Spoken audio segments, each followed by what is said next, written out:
member of the Parliament of the Bangsamoro Transition Authority of the BARM from 2019 to the present. Prior to the abolition of the ARMM, he was the Regional Secretary of the DPWH arm from 2015 to 2019. Before that, he was Assistant Secretary of the DPWH arm to the then Secretary Emil K. Sadain from 2013 to 2015. For his work in the DPWH ARMM as Secretary, in 2018, he was awarded by the UP Alumni Association with the UP Distinguished Alumni Award for Public Service and Good Governance. In 2016, he was also awarded by the UP College of Engineering and UP COE Alumni Association with the UP National Achievement Award for Government Service. Before DPWH ARMM, he worked as a road specialist of the U.S. Millennium Challenge Corporation, or MCC, funded Secondary National Roads Development Project, or SNRDP. He was one of the two engineers tasked to oversee the project as the owner's representative by the United States of Millennium Challenge Corporation. The project, costing 10 billion pesos, was 222 kilometers long. He was sent to MCC Infrastructure College in Washington, D.C., USA, for these positions to study project management and infrastructure portfolio management. He also worked as Sulu Provincial Administrator from 2004 to 2007. After graduating from the University of the Philippines in Diliman, one of the first Moro CE graduates, he worked as an engineer in the DPWH Central Office at the Asian Development Bank Project Management Office.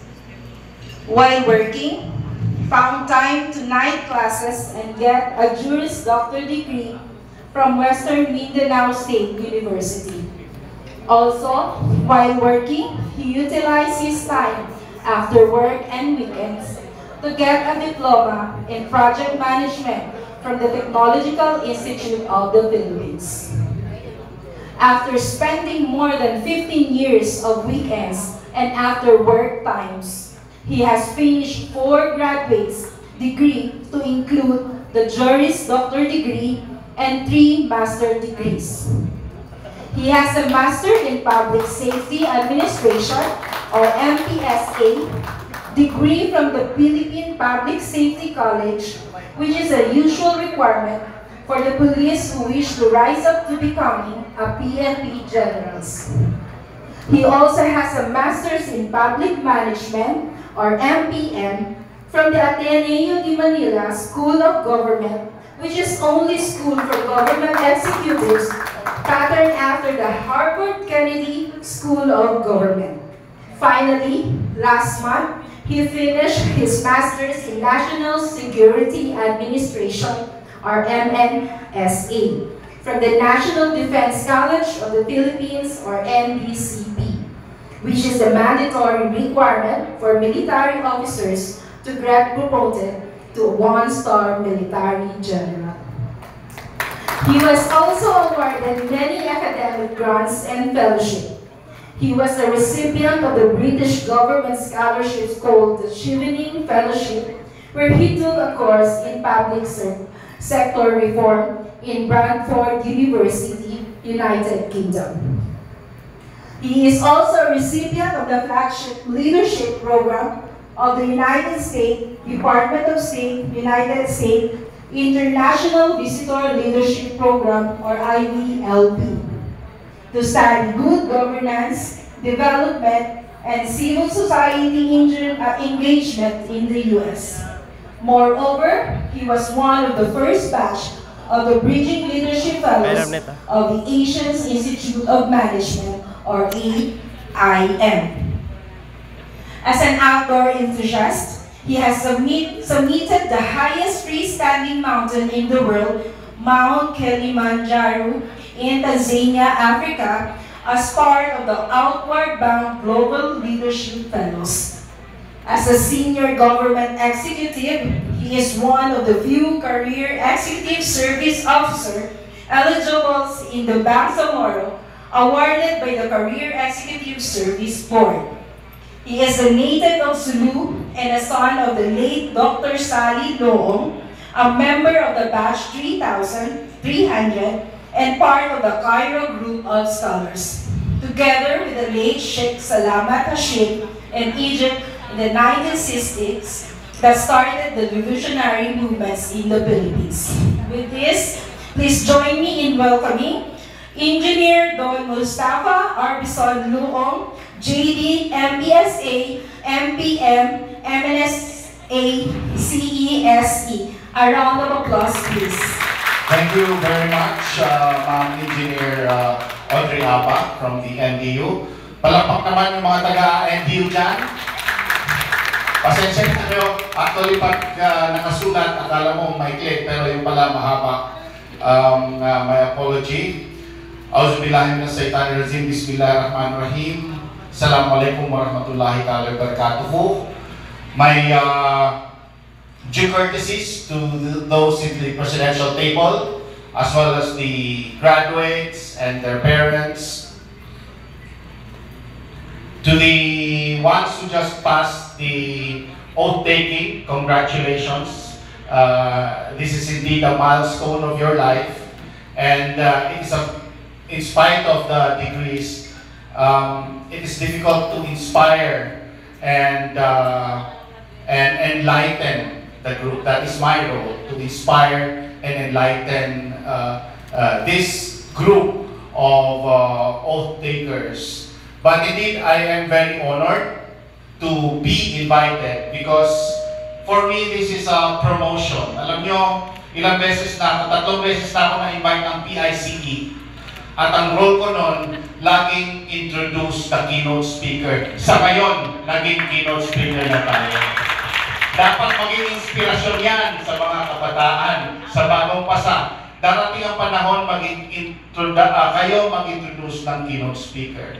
Dumaan din ako sa panahon na lagi na lang binabasa ko rin yung message, katulad ni ginawa ni Engineer Alatzar. Malayo mararating mo, Engineer Alatzar, sapagkat dyan din nagsisimula ang career natin sa public service and private service. In fact, prior to that, ang trabaho ko rin maging MC. MC dito, MC doon, hanggang pag napakadali ka na mag-MC, minsan ako na yung nag-MC. Ilang beses na, pati mga presidente ng Pilipinas. Yeah. But kidding aside, I'd like to really emphasize the importance of this evening's event. This is a milestone sa mga magulang. Pwede pong tumayo yung mga magulang dito. Tumayo po tayo. At i-congratulate natin ang ating mga anak at mahal sa buhay, yung mga kapatid. Congratulations, anak, sa halos 20 taon na pagsisikap. Alam ko, yung mga magulang nyo dati nagdadalawang isip pa na kung papasa o kaya anong mangyayari, but tonight they enjoy this. Tayo po tayo mga, upo na po yung mga magulang. Let you engineers, please stand up. Stand up and look at your parents, your sisters. Pakisabi na maraming salamat, Mama. Maraming salamat, kapatid. Thank you very much. Ngayon, mag-a-apply na ako ng trabaho at ako na ang magbibigay ng allowance sa inyo. Yan! Happy na ang mga magulang. Yun lang naman. Huwag kalimutan. Sige, upo na po tayo.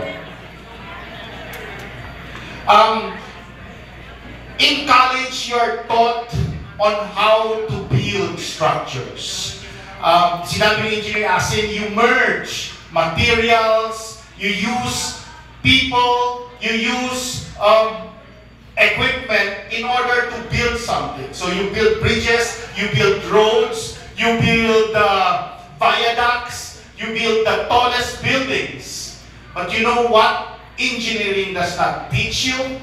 It does not teach you how to build your career. So now that you're an engineer with this milestone event, you ask yourself, where do I go from here? And that is a very important question, because first advice that I'd like you to remember is that you have to dream while awake. Right now, you start to dream while awake. Imagine yourself 5 years, 10 years, 20 years from now, what kind of engineer do you want to become? You have many options as an engineer. You can be an engineer in construction management, where you manage engineering projects. And here in the Bangsamoro, we need a lot. You know, we have 18,000 housing units that is pending and ongoing in the Bangsamoro region. We need engineers like you to go to the home front and help do project management. We have a lot of roads, thousands of roads. In the Bangsamoro in 2010, up to now, we have probably built around 2,500 kilometers of roads. And that means if you drive from here to Manila, you could go back almost 4 times.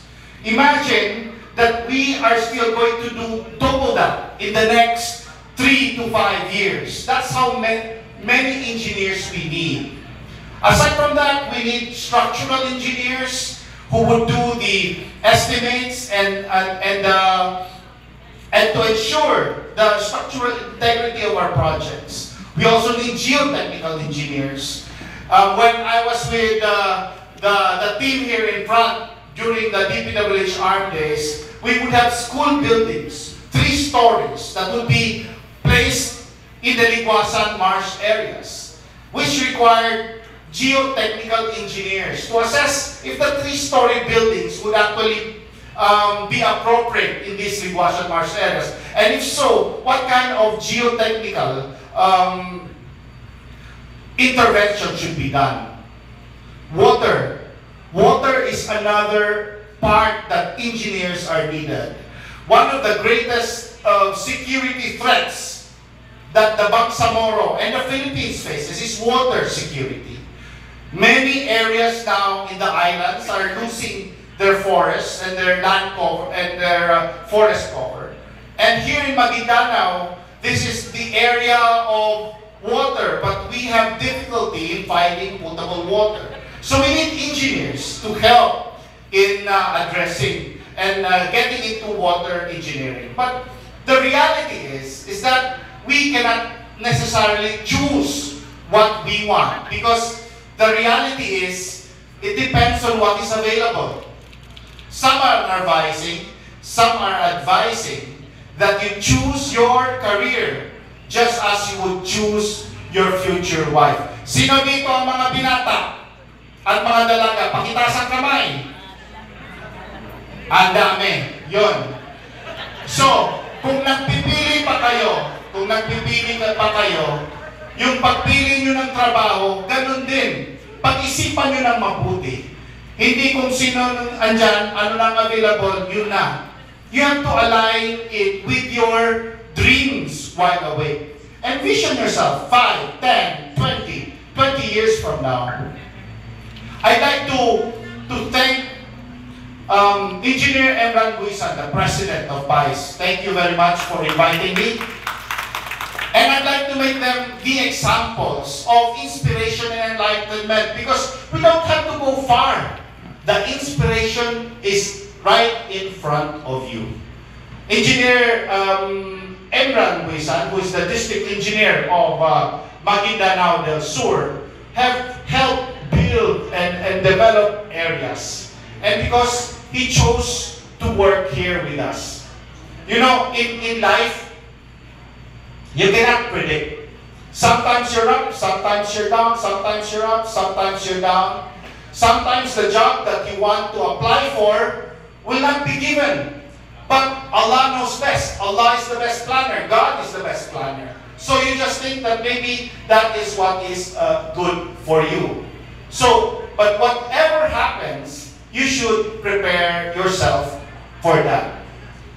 Once upon a time, I was talking to Engineer Imran Buisan. That time, he was not district engineer. But he said, alam mo doon, sabi niya, masaya na ako. Kasi para maging happy sa buhay, importante naman may nagagawa ka. And you know, the legacy that we leave to other people is important. Di naman kailangan pagmamaay-ari mo yung bundok at lahat-lahat. What is important is you are able to serve others and be able to leave a lasting legacy. Next year, magre-retire na si Engineer Imran Buisan. Palapakan naman natin siya because in his lifetime service as engineer, ang dami niya nang natulungan, and what is important is he left that legacy of integrity and simplicity. Na pwede tayo maging boss, pero relax lang, okay lang. At yung kasama naman niya, si Danny Ong. Si Director Danny, hindi naman niya naging, nagsimula ka sa city, no? Nagsimula siya sa city. So, ibig sabihin, may mga job order dito. Palapakan natin yung FPW kasi balita ko, maraming nakuhang job order dito. Tama lang yan. You start as job order. Kasi ako, pagka-graduate ko ng UP, pumunta ako ng DPWH, dumiretso ako sa Office of the Secretary. Sabi ko, Secretary na tumanong. Oh, yes! Ano? Secretary, kaka-graduate ko pala po, pumasa na ako ng board exam. Yes, okay. Secretary, mag-apply ako, gusto kong maging engineer to dyan. O, saan? May available bang item? O, ayun na nakapublish. Tinawag ngayon yung HR. Sabi ng HR, Sir, meron na po yan. Ba't po? Kakapublish lang mo. Meron na po. Ha? Paano ba yan? Masakit. Ganun talaga ang realidad. Minsan, makita mo nakapublish, meron na, but, you know, don't let that discourage you. Because, Allah knows best. You try other ways and ultimately, makukuha mo rin yung direction na yon. You can choose a career option where you will be able to hone your skills, where you will be able to develop the areas. You can choose to work in Cotabato, you can choose in Metro Manila, you can go abroad. Si kasama natin, si Director Nas Ibus, nag-work sa Qatar. Tama? And yet now, he's the Director for Operations. At nung nandun pa ako, kasama ko rin as Construction Chief siya. So, it doesn't mean na lalayo ka for a while to apply, pero makakabalik ka rin naman. Ang objective mo, though, is to develop your skills. You have to develop your technical skills because an engineer is firstly a technical person. Bagamat magaling tayo sa math and physics, importante yung technical skills sa planning, sa design, sa estimate, project management, problem solving, organization skills, critical thinking, attention to details, completed staff work, IT. Nung secretary ako, daan-daan ng resume ang binabasa ko. At napakarami ko rin na interview. Ano bang hinahanap ko sa mga fresh graduate na engineer? Well, kaya maganda, simulan nyo ng maaga. Nakita naman natin yung dalawa na nagsalita kanina. Si Engineer Cesar Balaguer, at saka si Engineer City, at saka si Engineer Fatma Mangorsi. Bakit sila ang napili? Ba't sila may trabaho na kaagad? It is because it is only when you volunteer that you develop your skills. Mag-volunteer ka mag-MC, you develop going against your fear of speaking. Hindi nawawala yan. Kahit ngayon, natatakot pa rin ako. By being president of PICE in college, you get to develop networks. Nakikilala mo ang mga tao na magiging katrabaho mo. By doing that private victory, then you are able to open up opportunities. You are able to develop skills that are important in the real life. Case for example, nung tinignan ko yung letterhead, nasa pinakataas si Engineer Imran Buisan. At nasa pinakababa ng mga officers, si Engineer Alazar Usman. But, since he was a student, active na siya sa PICE. At makita mo yung na-develop na character sa kanya, yung pagiging proactive. Sabi ni Minister Danny Ong kanina, yan, yung kasamahan mo dati. Kasi ka-office mate ko ito si Engineer Alazar dati pa. Bagong pasok pa lang siya, nakita ko na, importante sa aming mga supervisor, yung initiative, yung going the extra mile, yung ensuring quality, yung countenance mo dapat positive. Because ang pagtatrabaho, it follows the law of economics. What is the law of economics? The law of economics states that you have to deliver value and you will be paid for that value. Anong ibig sabihin? Pwede paki-explain? Okay, Tagalog tayo. Halimbawa, nagbebenta ako ng manok. Bebenta ako ng manok. Sabi ko, eto, manok, 150 per kilo. Sabi ng bibili, okay ba yung quality niyan? Okay, sige. Pero yung isa naman, nagbebenta ng 200 per kilo. Pero ina-assure niya yung quality. At lagi niyang nadi-deliver on time. At yung supply tuloy-tuloy. Kailangan pag magtrabaho tayo, dapat ganun. Hindi pwedeng magbenta ka ng manok, ibenta mo mas mura, 150, pero isang linggo ka lang mag-supply. After that, wala na. Ang kailangan sa trabaho, kailangan ng mga boss, is consistency, ensuring quality. At halimbawa sa manok, sabi mo, para bumigat, injectionan natin ito ng tubig. That lack of integrity will backfire. Pag nag-work ka, the small things will matter. That's why you build a reputation where you have the reputation of number 1, showing up. Number 2, dependable ka. When you say something, sinusunod mo. Number 3, you are proactive. You anticipate. You do things and you go the extra mile. Those are the things needed also for engineers. So going back again, engineers, you need to develop the technical skills. Know what is needed, the analytical skills, all these technical skills. But do not be confident in that. Hindi porke uno ka sa physics, sa math, sa lahat ng mga engineering courses mo, magaling ka na. Because the other one is the people skills. It is important to develop the people skills. Without the people skills, walang magagawa. Kaya nga ma-interview tinitingnan, ang unang tanong ng boss, wala bang topak yan? Hindi ba mataray yan?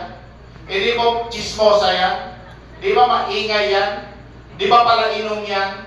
So, hindi ba pala away yan? So, your parents spent 20 years to make you study. In order for you to go further, it is important to develop that second level. Because two things are needed. The task-oriented and the relationship-oriented. So, if you're in a team and you don't work as a team, medyo mahirap.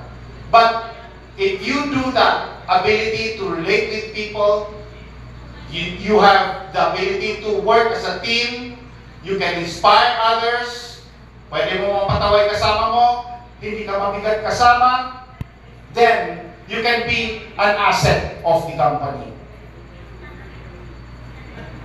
But wait, that is not yet enough. It's not enough that you're good technically, na ilagay kayo sa isang kwarto at matapos mo ng mga estimates yung mga designs. It's not enough na mabait ka at teamwork, okay po, do that.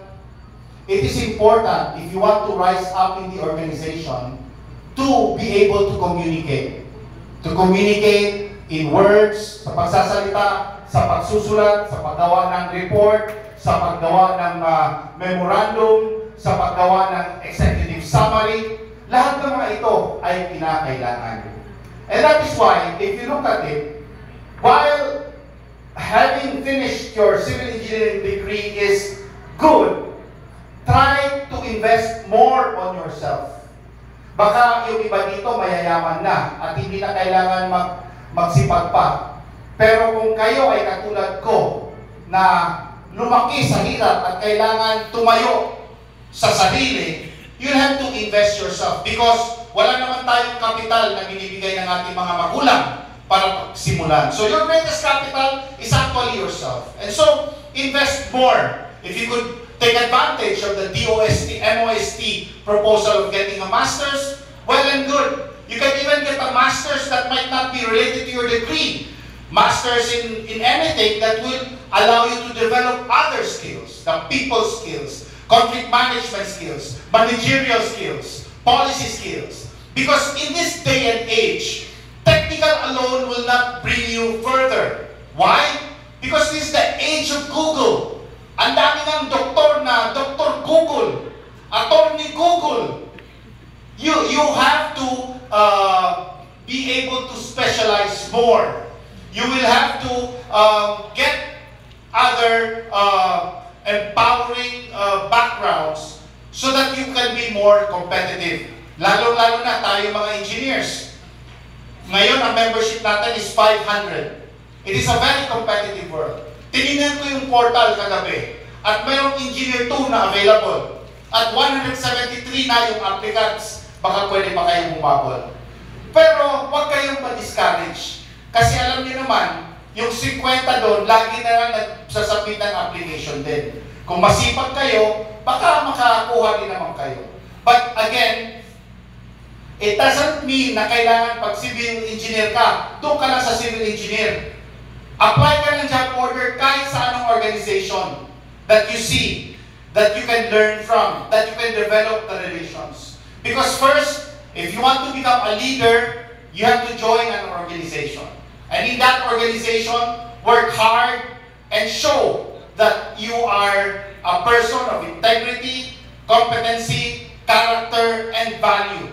If you're able to add value, then people will bring you and bring you forward in their organization. Alam nyo, malaki ang pasalamat ko kay Engineer Danny Ong, the current Minister of the largest agency in the region. Alam mo si Danny, very serious talaga magtrabaho yan. Kung pag-uusapan completed staff work, nandyan. Hindi yan nagagalit. Kung pinakagalit niyo, parang gaganon na. But what is clear is the consistency in Director Danny. Director pa rin tawag ko, tama. Director General naman, pero Secretary, Minister Danny Ong. When you are young, in the first 5, maybe 5 to 10 years of your career, ang importante dyan, may sweldo. Kasi kailangan bigyan ng allowance, ipatravel, ipapasyal sina mami, sina daddy, sina kuya, sina kapatid.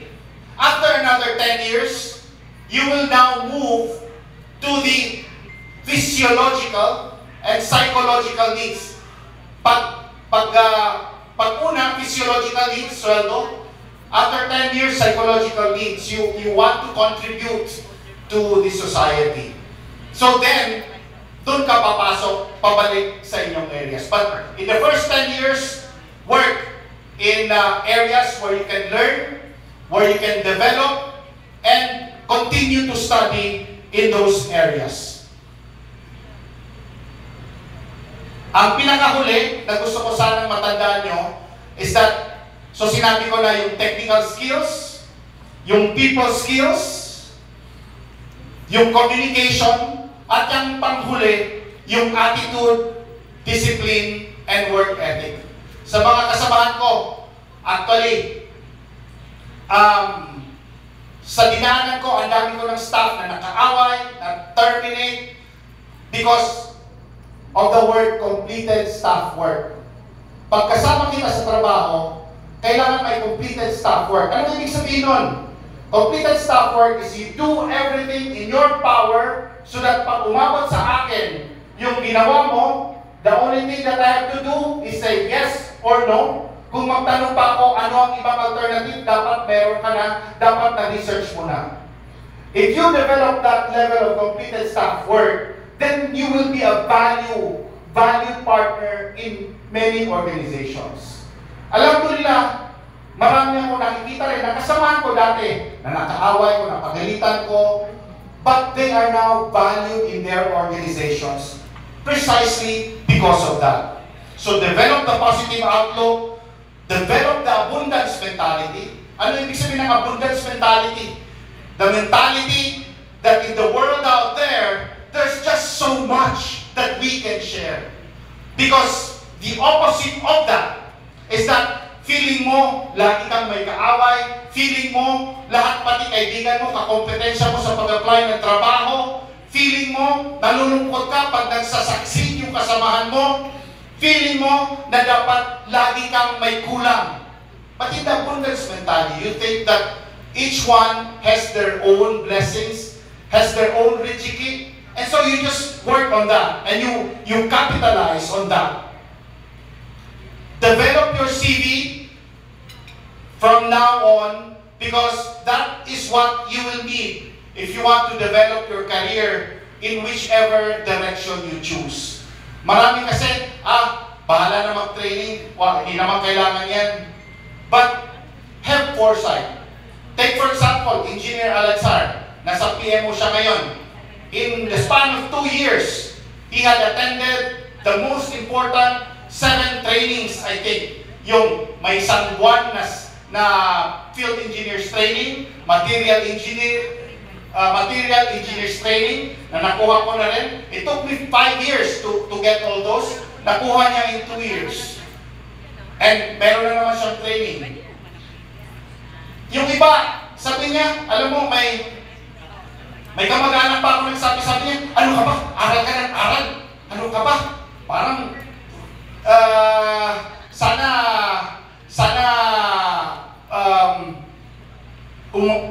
sana mag-progress ka rin. That was years ago. And then sabi ko sa kanya, Insan, di ba, sinabihan mo ko na yung kwarto ko puros libro, kalahati ng kwarto libro.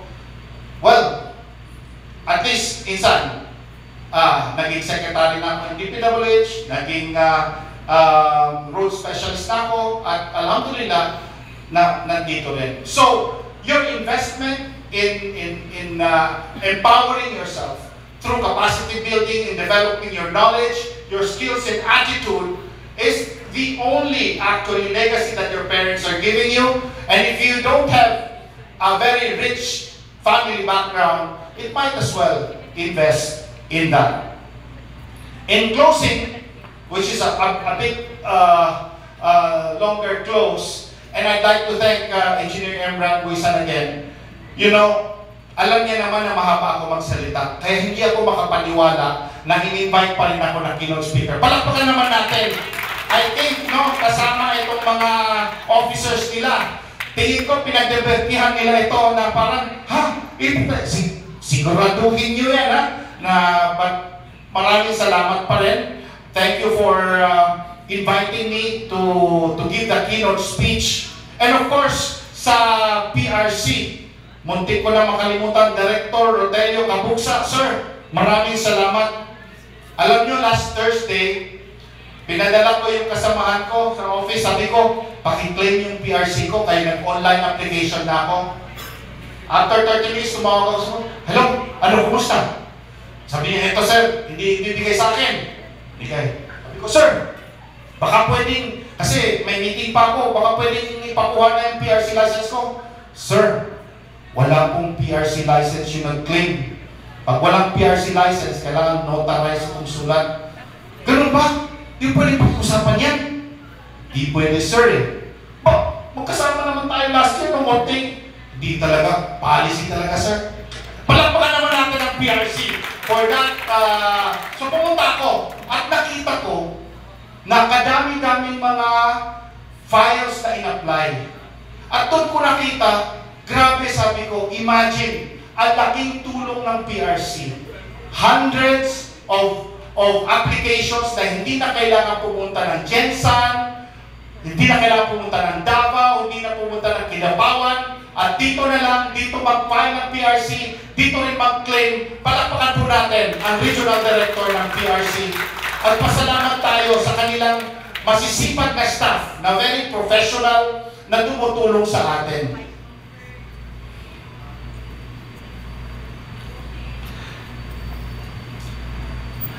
isipin niyo po, madali mag-aral. Sa UP po, biglang tinawagan ko yung tatay ko, sabi ko, Tay, parang mag-kick out man ako sa UP kay every sem, siguro mga 50 yung kinikick out.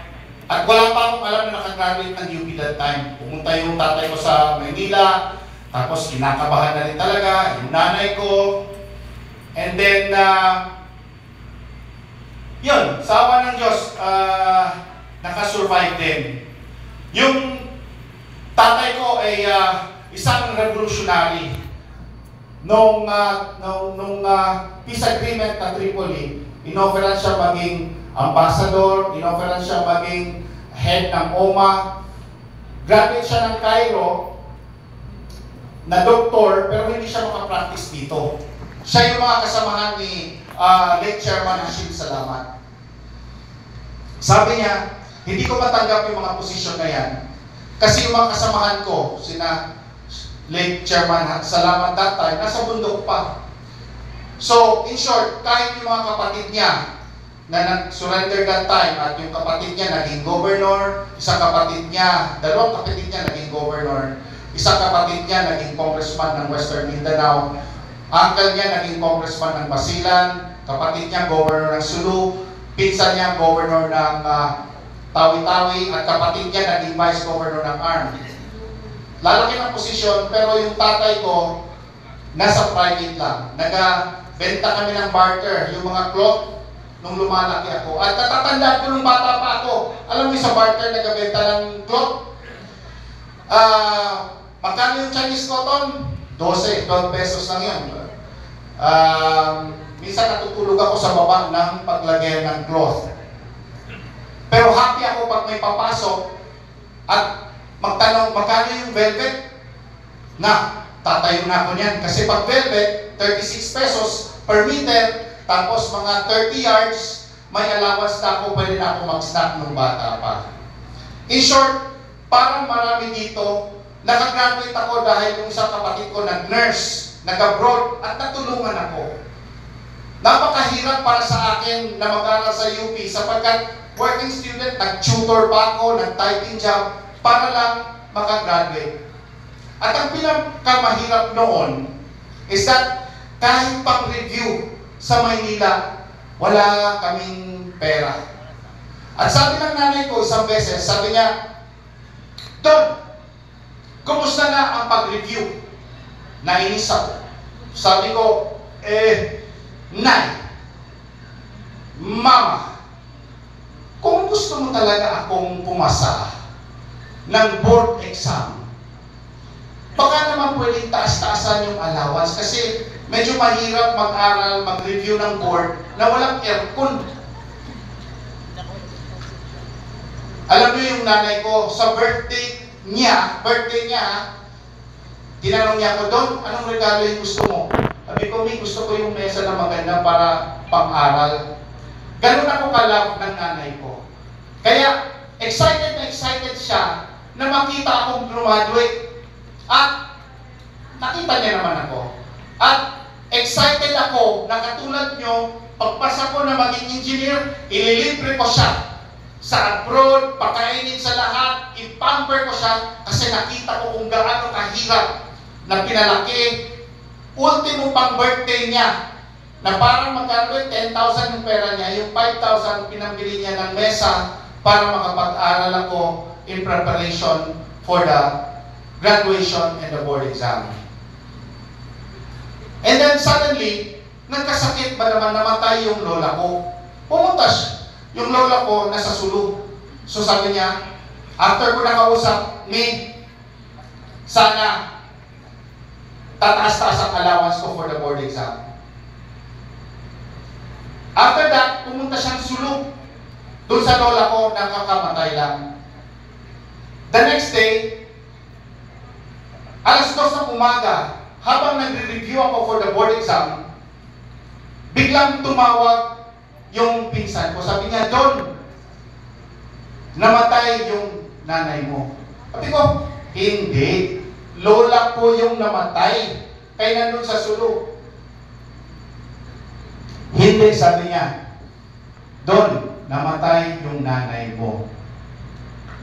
At imagine, ang sitwasyon na ang huling masabi mo sa nanay mo ay, Mi, baka pwedeng taas-taasan yung allowance ko para sa board exam.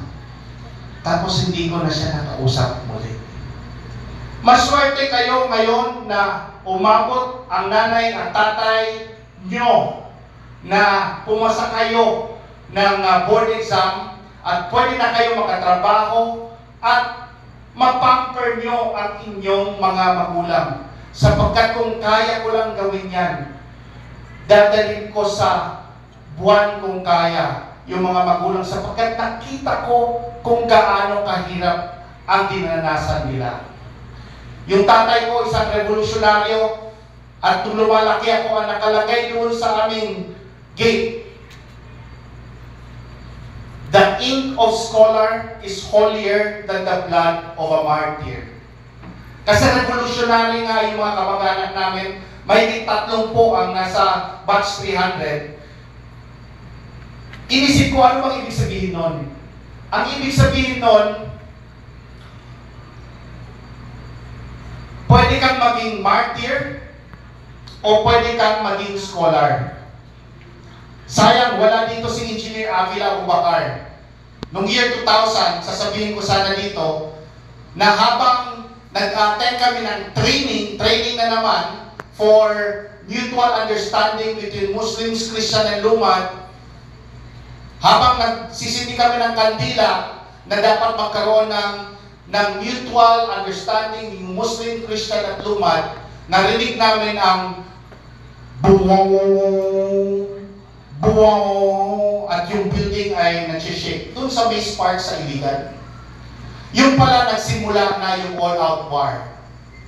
At yung mga kasamahan namin ay nag-volunteer na upang tumulong sa MILF nung all-out war. Bata pa sila, mga 20. At hinihikayat nga ako, sabi niya, sali na tayo doon. At natandaan ko yung saying na yun, the ink of scholar is holier than the blood of a martyr. Pwede akong sumama doon, at baka namatay na rin ako at naging martyr, pero siguro, ganun talaga ang landas na natahak ko, is to be a scholar, is to use the ink of scholar. Kayo ay mga produkto ng ink of scholar. Because of the hundreds of thousands of young people, kayo ang naging engineer. Nasa likod nyo ang responsibilidad para tumulong sa mga naging martyr o sa mga ibang lugar na hindi na nakaabot dito. Kung marami akong nakita mga Muslim na pangalan dito, marami akong nakita na mga Muslim, at para sa mga Muslim, may hadith na nagsasabi, la yu'minu ahadukum hatta yuhibba ma la yu'minu ahadukum hatta yuhibba ma akhihi ma yuhibbu li nafsihi. You do not truly believe unless you wish for your brothers and sisters what you wish for yourselves. Kung totoo tayong Muslim, moral, i-wish natin na yung ibang mga kababayan natin dito sa Maguindanao, sa iba pang mga lugar, ay matutulungan natin.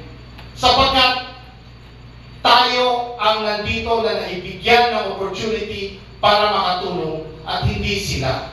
At ang legacy nila at ang legacy natin ay dapat maiangat din natin ang ating mga kababayan sa kahirapan. Nagtrabaho rin ako sa Samar kasi ayaw ko magtrabaho sa ARM. Na-offer ako maging secretary ng DPWH, hindi ko tinanggap. Kasi isang truck ng sundalo ang mga backup ng mga politician. Kaya may phobia ako noon. Doon ako sa Samar. Masarap ang pagkain. May prawns, may steak, araw-araw. Yung mga contractor, araw-araw kapakainin, araw-araw. Para minsan, para mapalod ka na, hindi ka na mag-inspection.